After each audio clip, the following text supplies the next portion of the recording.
everyone. This is Our Town at NCTV. I'm Jill Hindley Lawrence. Happy to host today another candidate for re-election. This is Mr. Jim Lehan. Welcome, Jim. Jill, as always, thank you. Yes, it's so nice for you to be here. You are the new Barbara Walters of Norfolk Cable. Clearly. Oh, yes. I don't know if I could be as sharp as Barbara Walters. Oh, I think you can. Well, I'm so glad you're here. We are going to do, just 20, 25 minutes of a little Q&A and let you reintroduce yourself to the community. Current member of the select board, current chair, current right now, and you're running for re-election for a 3-year term. That's the rumor. That's the rumor. Okay. And this is where we dispel rumors, right? Yeah. Before I let you introduce your kind of give us your bio, I'd like to just highlight your past town experience, if I may, because it's vast and important. You've lived in the town of Norfolk since? We've been 40 years. 40 years. Yeah. Okay. Yeah. So that was the 80s. 85. Or mid-80s. Okay. Yep. And soon after you moved in the late 80s, you began serving the town, first on the Norfolk School Committee, elementary, 6 years of that. So that was your first stint? That was my first wading into town politics. Wading in. Okay. Well, you didn't waste any time. That's pretty good. I mean, you got right involved, which is fabulous. I have a passion for schools, always have. And, right. There was an opportunity, and I got talked into it by a bunch of folks, and the rest, as they say, is history. Okay. Yeah. Well, you're very steady as a member. In my opinion, a member of the school committee. So we're happy to have you. Thanks. All these years. So 6 years as a school committee member, and then 5 of those you were the KP rep. So you also went to those meetings and were involved. And then you ran for, at the time it was called Board of Selectmen. Yeah. And that was 2004. And you served for 15 years. 5 terms. 5 terms. All right, 5 times 3. Some might say too long. Well, so 5 terms on the Board of Selectmen for Norfolk. And then you took a couple years off. You kind of thought you were done, right? But then you did a comeback in 2022 to current. Yeah, right. So that's been 3 years. Right. Okay. Meanwhile, you've also recently been on the KP school committee. And you're the current, you're currently on it and current chair. When I left the Board of Selectmen, I took a year off completely, basically just to get my sanity back. Yeah, did you learn to play? And then I, as I said, I have a passion for schools. Yeah. So I ran for the King Philip Board. Right. And I've been on that now for, I'm in my 2nd term. So 5 years with 1 more still to go. Right. And then I decided that I wanted to get back on the Board of Selectmen. Okay. And I'll share some of the reasons why I did that. Yes, please do. And now just for correct sake, it's called the Select Board. So you're a Select Board member. You also served on the Recreation Commission for 1 term, which is my thing now. And you were founder of the Affordable Housing Trust. So 7 years on that. I know you're involved in the Federated Church as well. But I just wanted to highlight first your town experience serving Norfolk for all these for these years since you moved here. So that's terrific. And why don't you now springboard into your own, other things about your personal life? And I know you went to Tufts, and that's start if you want to start there. Educationally, my degrees are in mathematics and finance. In both. My wife is a school teacher. Oh, right. That's and I went to work right out of college, not right after, a little travel and have some fun for a while. But anyway, I went to work for a firm called Aetna Financial. Okay. And during that time, we were actually transferred quite a bit.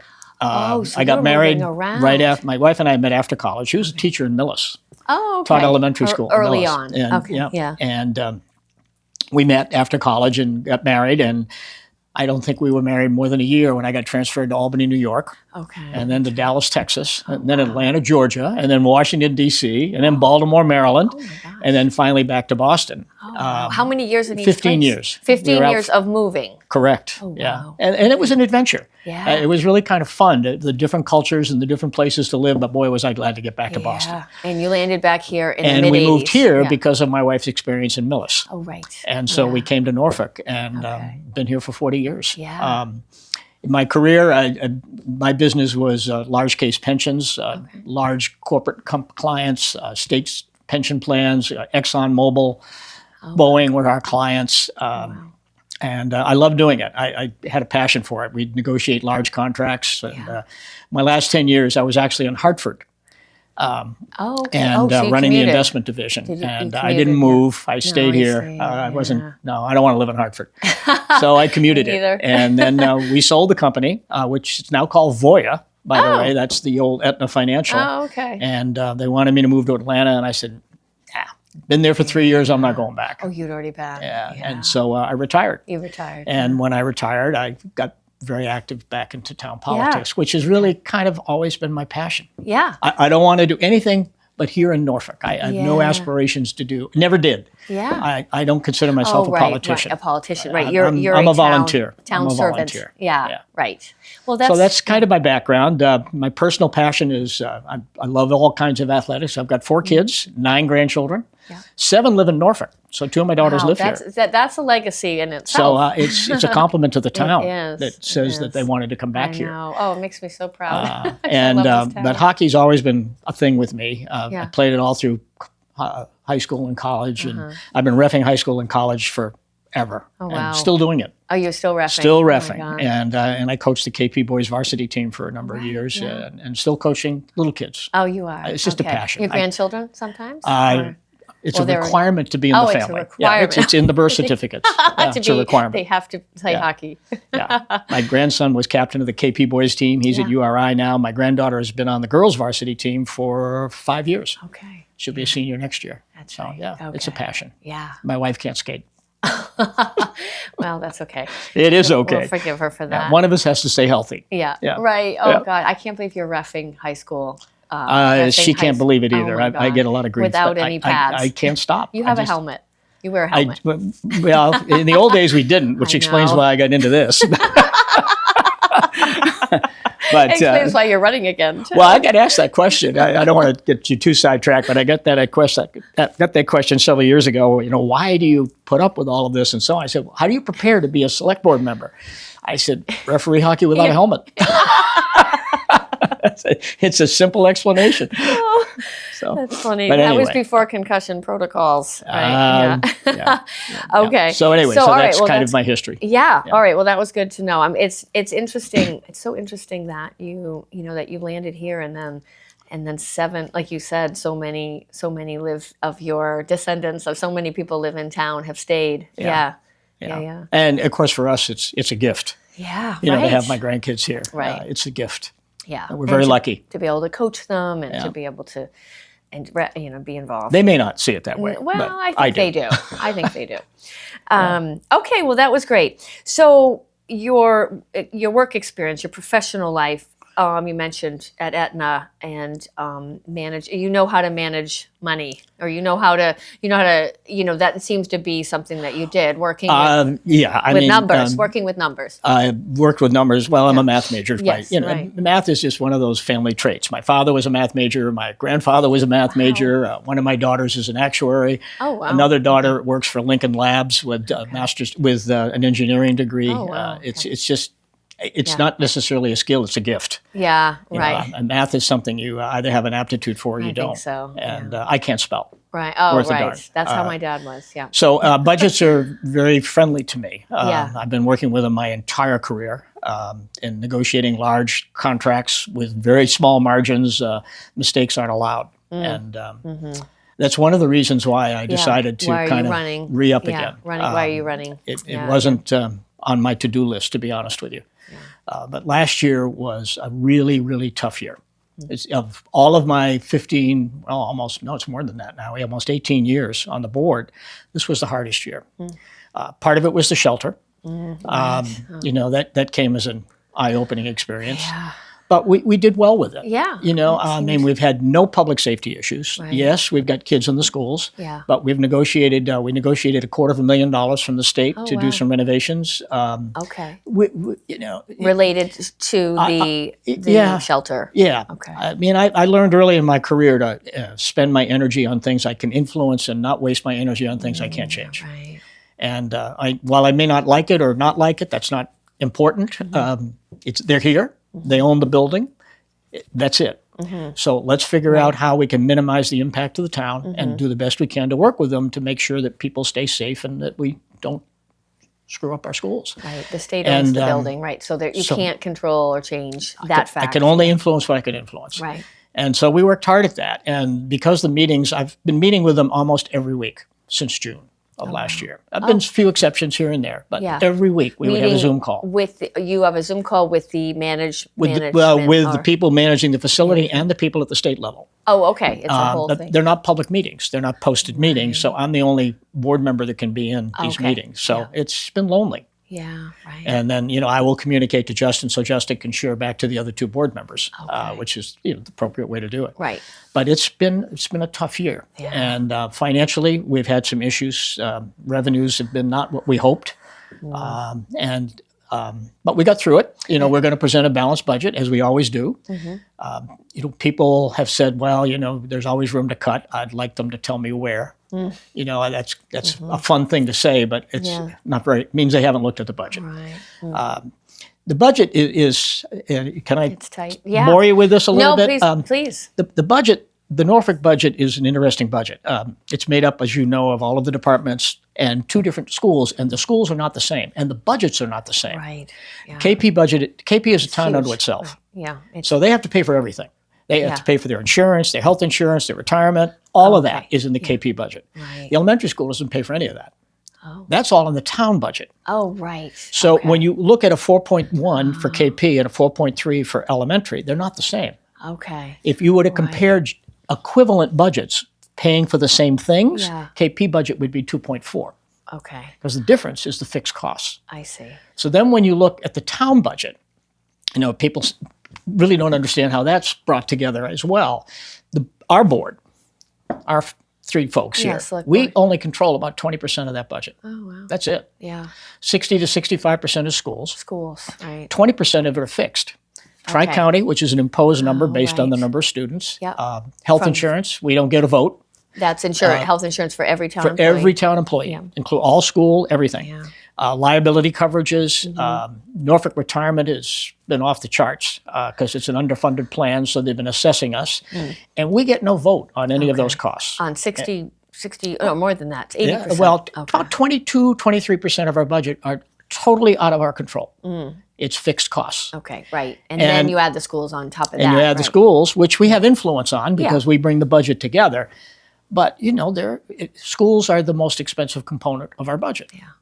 And in some respects, they should be. Yeah, I feel like that's you won't get an argument from me. Right. It seems to me that's a sign of a healthy town or good priorities. But you also have to understand that the bucket is only so big. Yeah.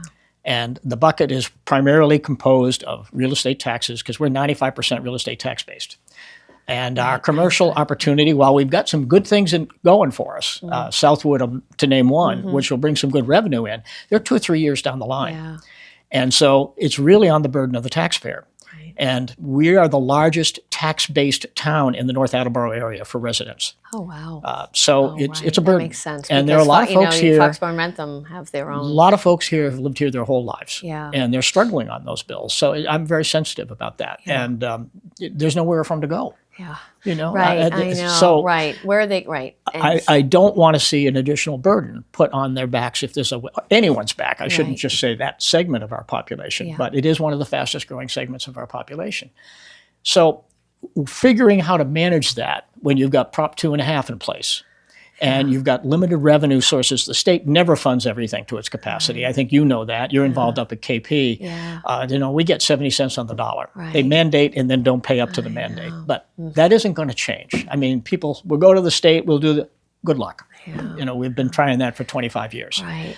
So there was a recent concession, or I don't know if you want to call it that, but about the transportation, right? Correct. Regional transportation. There was. The regional transportation got a boost. Going on for that's been going on for a decade or longer. Yeah, several. Yeah, and we did get a boost on that. You're absolutely right. So the state's going to reimburse. Correct. The KP towns. But it's retroactive. It's after the fact. Oh, right. Right. So it's not you're not getting it while you're spending it. Yeah, right. Which is a challenge unto itself. Yes. Okay, understood. Yeah. So when you look at all of that, And then I looked towards what lies ahead next year, this coming fiscal year 26 or 27, excuse me. It concerns me. It really concerns me. New growth is coming to a halt in Norfolk. We've had first quarter this year, we've had one housing permit. And I understand now it might be 2 or 3 at the most. New growth is a critical component of additional funds for us. Because we're 95% resident tax So based. we have a pretty good forecasting tool. And so we play this out 3 years. And when you look at next year, as tough as this year was, next year is going to be worse.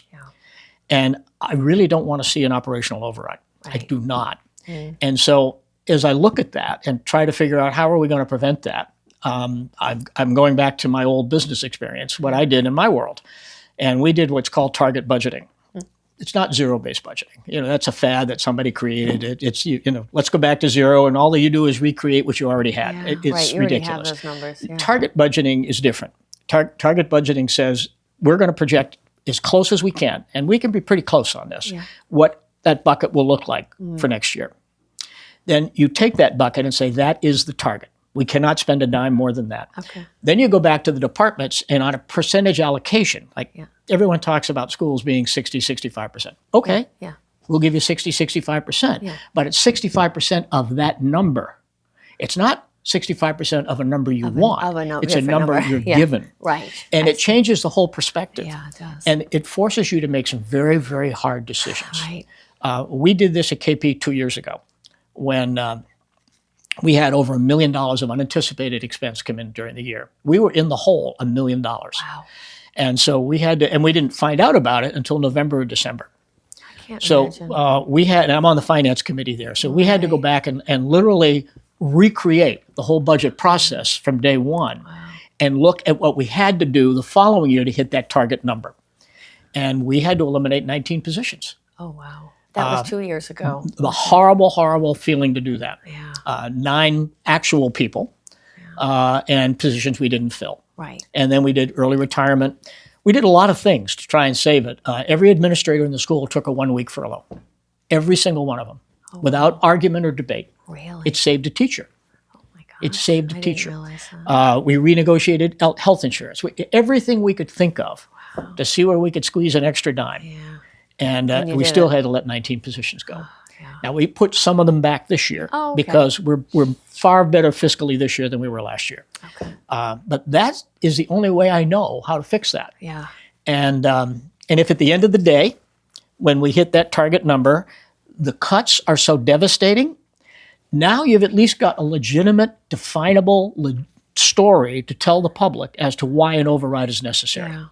See? If you can And show you're not it's making like it showing up. your work The in a math emotion problem, goes off right? the equation. And Yeah. you're being very specific. It's 7 teachers, it's 2 firefighters, and I'm making this up. But whatever it is, you can prove it. You can show it. You can You've got validate the numbers. it. Absolutely. And you engage the public. And you do this quarterly. This needs to start July 1. If I'm back on the board, it will start July 1. If I'm not, I hope it starts July 1. Because you can't fix this in December and January. Can't. No, it's got to start If you now. do, you're going to do what we had to do at KP, which is let 19 people go. And I don't want to do that. No. So that's the reason I decided to throw my hat back in the ring, is that that is an experience I have. It's something I think I can bring to the table.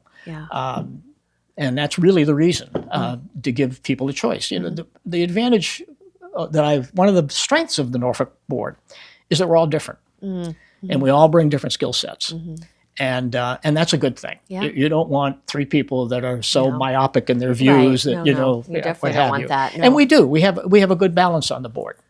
But my experience is on the finance side.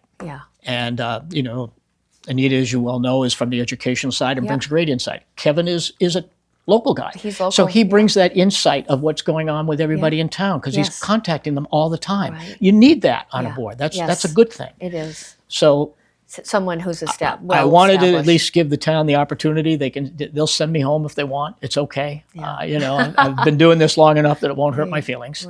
But that's the reason I decided to run again, just to see if I can't help, because the issues are real.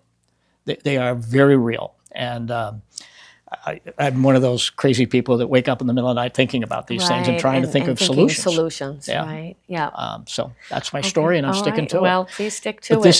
this is my last run at the Board of Selectmen. Win or lose, and I don't think you can have a draw. Win, lose, or draw. Yeah. This is it. I know. Win or lose, this is it. This is it. Okay. Yeah. And as I said, it won't hurt my feelings one way or the other. I'll congratulate the winner if it's not me, and I'll help in any way I can. Okay. And if I do lose, it'll improve my golf handicap. And you can teach Betty how to skate. That's a lost cause. Yeah. But it's going to be a tough year. It really is going to be a tough year. And it's going to take all of us working together, a lot of communication to the community. I think we've done a pretty good job. I mean, there's always room for improvement. We're not perfect. Yeah. But we're also, I'm going to divest a little bit because one of the things I wanted to be sure, because elections, who knows, is that we didn't leave a lot of open ends on the table. So Justin is leaving us as well. He's going to Bridgewater. Yep. And I will tell you that he's been terrific. He's been an outstanding town administrator as I've gotten to know him in the last 2 years. And we've worked very closely together. Okay. And how long he's been here? This will be 3 years. 3 years. Okay. And he's been wonderful. And I've known about this for a while and done my best to talk him out of it. No, he needs to do what is in his best interest. He's much no closer question. to And his I've been home. very supportive of that. Yeah. But we had a lot of open issues. And so we've been working diligently for the last 30 days to close these. So we will be signing the police contract. That's done. We'll be signing the fire contract. That's done. We have hired a new police chief, which will be announced on Tuesday evening because our chief is retiring. Yeah. We wanted to get that done. Yeah. We've even got our guy lined up to be the interim town administrator. Oh, great. Which is a professional who was retired from other communities. Okay. He's lined up and ready to come in. Yeah. And of course, we've got the issue with the Franklin Wells. Right. And, that's a big issue. which has been very volatile, as it should be. Yeah. I mean, if you live there and you see the darn thing draining every day, Kingsbury. And I've gotten a lot of emails on that with a lot of suggestions as to what to do, some more pleasant than others. But it's an emotional issue, and we have been working on that too. Okay. And for those that do get a chance to see this, there have been suggestions that we should declare a ward emergency and things like that. I don't agree with that strategy, and I've stated that. That's a plan B. Mm-hmm. Let me use the analogy of the shelter. If we went in kicking and screaming and say, why are you here? We don't want you here, and so on. You have created an adversarial relationship from day one. Right from the start. Yeah. It's the same thing with Franklin. It's their well. Yeah. It's their land. Right. Okay. Yes, they're impacting us. Yeah. And yes, we could declare a water emergency, but that creates an immediate adversarial relationship with Franklin. Right. I would rather knock on their door and say, look, can we sit down and talk about this as two grown-ups? Yeah. Look at what is happening to us. How can we fix this? And reducing the flow on, I think it's well 4 and 5, would significantly change its impact to the lake or the pond. And so that's our approach, and we have those meetings set up. Oh, great. If they don't work, and they stonewall us, then we go to plan B. Right. But you've got to try plan A first. Yeah. Otherwise, first your decisions will be so far down the line that it'll get worse.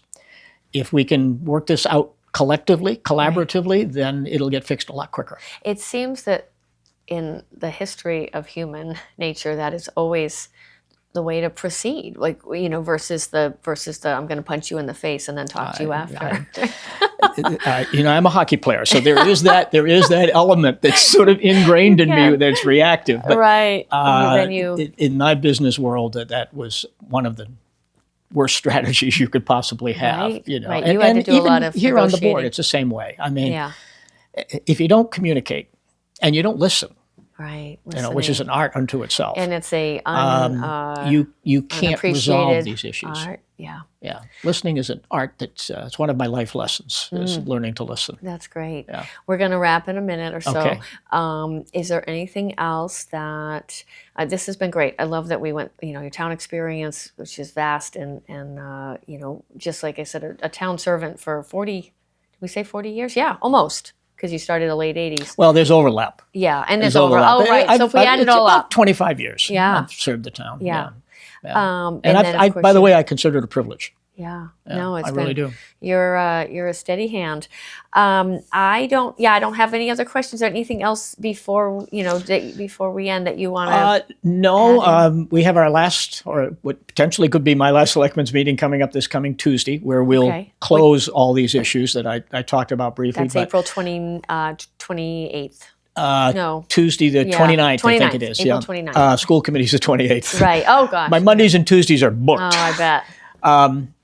And I have never wanted to allow an election or the political component of this to ever be part of those meetings. So Right. I'll take this opportunity, if I may, just to close by thanking the town. Regardless of the outcome of the election, I have, while some days have been a little more difficult than others, I really do sincerely have thought this a privilege to serve Norfolk. This is my home. I'm not going anywhere, despite some made me wanting to move. Franklin will never be on the list. No, I'm just kidding. This is our home. Yeah. And Yeah. we love it here. Our kids are here. Our grandkids are here. If I can continue to help and serve, I'd love to. If not, it's okay. I'll still be here and enjoy it. I've made tons of friends in this town. right. So the experience of serving the town has been a blessing to me Yeah. because I have met so many wonderful people. been This is a good town. It is. Full and of it's good been people. important life work for you, if you think about it that way. It's a way of giving back. Yeah. Yeah, whatever skills I have, it's a way of giving back. I am far from perfect, I assure you. Well, But I've done the best all. I can. Yeah. Well, Jim Lehan, we are very appreciative of all of this hard work and dedication to the town of Norfolk. I know I say that from the bottom of my heart. Oh, you're gracious. Thank you. Yeah, and I was running for re-election. Early voting. Early voting starts today, I think it does. April 26th. Yep, which just won't be quite up yet, but it starts on April 26th, so you can early vote as of now. And the town election is Tuesday, May 6th. Tuesday the 6th. May 6th. Yep. Yep, which is coming up soon. So get out and vote. And thanks for being here. It was great Thank to you, hear. and about your thank you background. for Barbara Yeah. Walters. Thanks for doing this. I know you've done it for several candidates and taking Yes. your time to contribute. And thanks for you do at KP too. Yeah. Well, I try. Yeah. And yes, as if anyone, and we're getting close to the end of the election season, but we are happy to always host any candidate because we are NCTV as a neutral site. So on behalf of NCTV, I'm Jill Hinley Lawrence. We had Jim Lehan, candidate for Select Board re-election, and thank you for watching.